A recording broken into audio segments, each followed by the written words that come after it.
Hello and welcome to the Dark Mount video review for Transformers Generations Combiner Wars Silverbolt. In his vehicle mode, Silverbolt is some kind of imaginary or modified Concorde.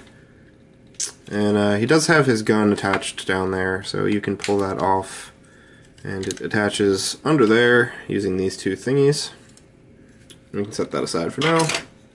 As you can see, Silverbolt is essentially just a robot doing yoga with a plane on his back. So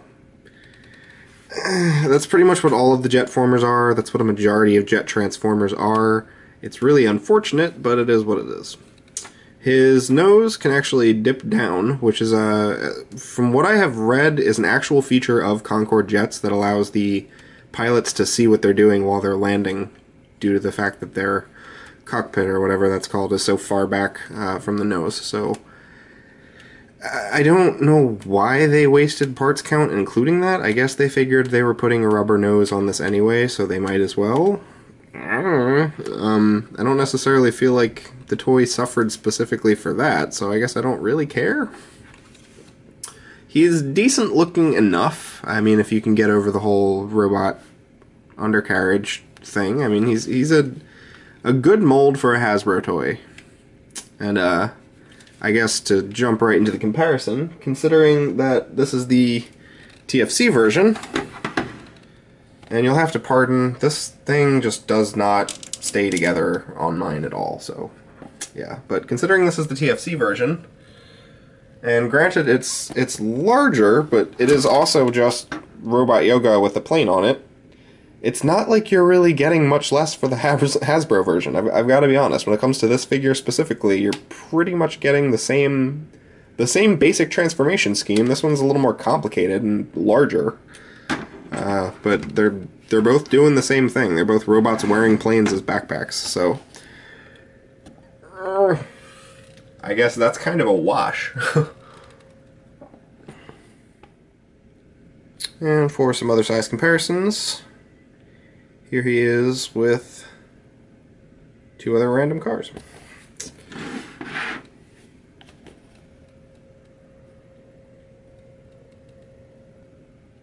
So, as with all of the Combiner Wars figures, transforming Silverbolt is pretty dead simple. You're just going to plop this down to one side or the other, it doesn't really matter. Flip that up. Disconnect these wings, which use this bar peg to peg into this little hole right here. The long hole, not the screw hole. And just lift those up, get them out of your way. You're gonna come in here, disconnect these. This little flap pegs in right over there. Do that on both sides. Just spread these out. Oh look, robot. Come in here. You can pop this foot out. You can also, on the front, push in that, if that helps. Pop the heels out. Fold this thing up on the back.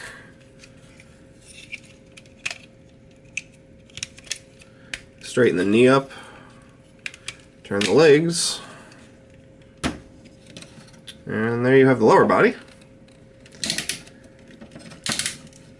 That's all you do for the arms, and then... Alright, so once you have the lower body and the arms straightened out, this whole red contraption on the front and the orange portion is all attached.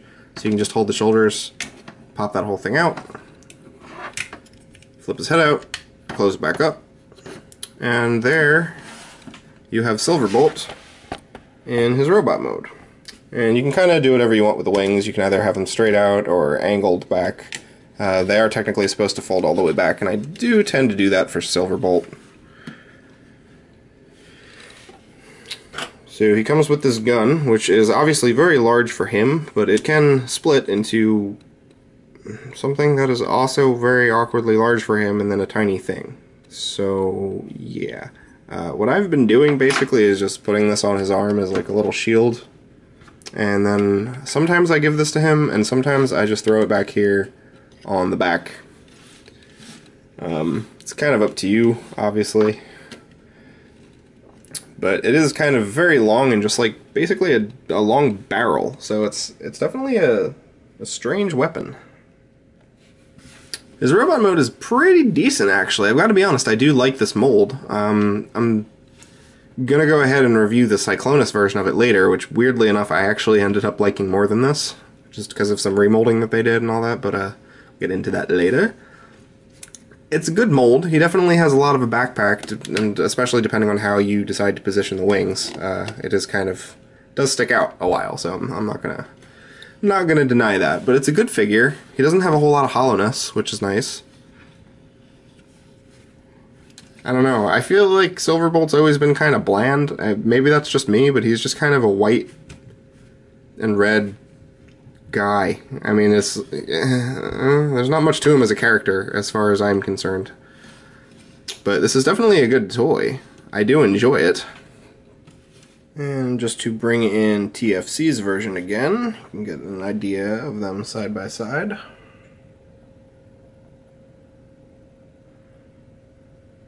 So obviously TFC's got a lot of height and some bulk, but I gotta be honest, I'm going Hasbro on this again. If I had to choose one of these guys, he looks really cool for display, but his transformation isn't really any more complex than the Hasbro version. And he's got a lot more kibble, a lot more kind of flappy parts. I don't know, and obviously he's a lot more expensive, so he's more detailed, he's larger. These things are nice, I suppose. Just realized his crotch is backwards, so there's that. But other than that, I mean, I really don't feel like you're getting all that much more bang for your buck on this side, and there's a substantial amount more buck. So you can really make of that what you will. It is obvious that this guy is a more simplified and cheaper figure. He definitely stands much better. That's one tick in his corner.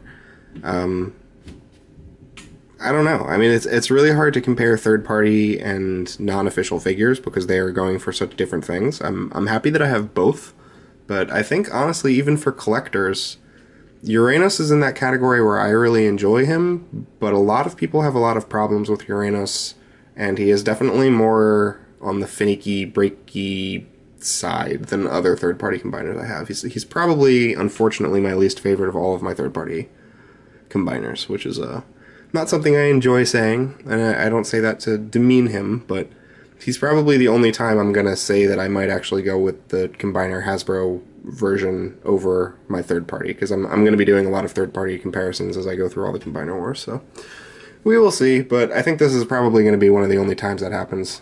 Even with the limb bots in Uranus, I tend to kind of like the third-party versions more. Silverbolt specifically, he's really just a torso, and honestly, even as a torso, he's not that great. There's a lot of lameness with his chest and all that stuff, so he's got kind of a not awesome robot mode and not super great plane mode and a decent enough torso mode, whereas this guy really has a decent enough all three.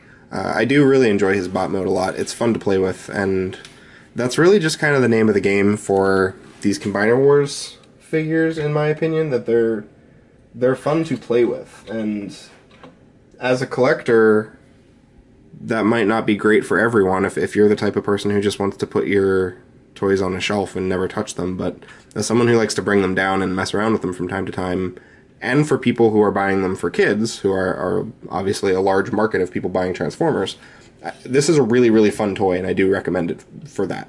If you are just buying things for display purposes, you might not want to go with this. That's really the only assessment I can make. But as a collector who also enjoys toys for what they are, this guy's awesome. And the whole Combiner Wars line in general is pretty awesome, with the only subtractor really being mold reuse, which I am sure you will notice once I get through a couple combiners, because by Defensor, we're really only getting a single unique mold. Well, a hotspot, so two.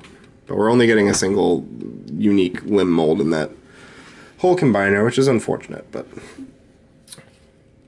articulation on this guy is pretty standard. For his head, he has a relatively decent, I think it's a ball joint. It's kind of shoved way up in there, so yeah, it's a ball joint. It does smack into some stuff some places, but it doesn't keep it from moving. You just have to be careful. I wouldn't be like wrenching it around.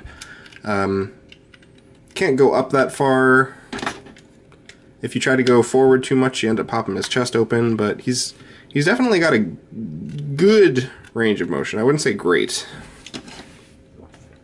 I already showed off his chest and face sculpt a little bit, but get a little bit more.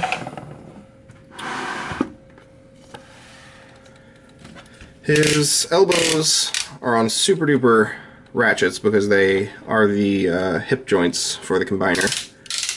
Everything in there is like crazy, crazy tight ratchets. You have this swivel in the upper arm, and then a decent enough elbow. And he doesn't have any kind of hand articulation, but he's got a transformation joint in case that is helpful. You don't know why it would be, but to each their own. He has universal joints here that are also ratcheted. Upper leg swivels, double jointed knee for transformation. And he has independent foot and heel movement, but no ankle tilt. So, yeah, this guy's crap.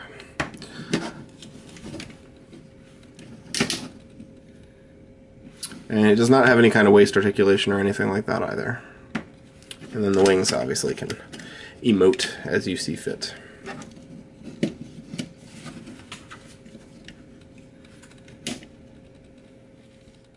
Here he is next to Generation Skids and Function X Code. So all in all, I can definitely say that I recommend this figure. He's simplified.